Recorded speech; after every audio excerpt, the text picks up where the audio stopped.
So what exactly does this economic paradigm call for? What is it that keeps our economic system going? Consumption. Or more accurately, cyclical consumption. When we break down the foundation of classic market economics, we are left with a pattern of monetary exchange that simply cannot be allowed to stop or even substantially slowed if the society as we know it is to remain operational. There are three main actors on the economic stage: the employee, the employer, and the consumer. The employee sells labour to the employer for income. The employer sells its production services and hence goods to the consumer for income. And the consumer, of course, is simply another role of the employer and employee, spending back into the system to enable the cyclical consumption to continue.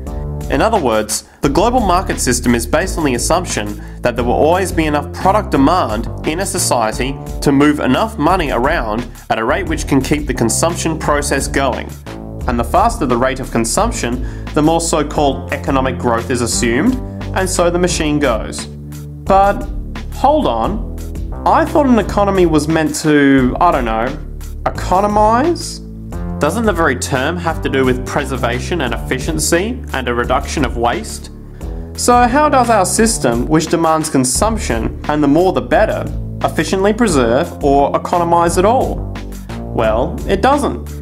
The intent of the market system is in fact the exact opposite of what a real economy is supposed to do, which is efficiently and conservatively orient the materials for production and distribution of life-supporting goods.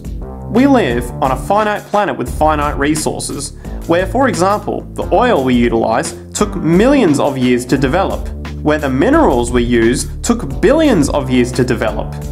So, having a system that deliberately promotes the acceleration of consumption for the sake of so-called economic growth is pure ecocidal insanity.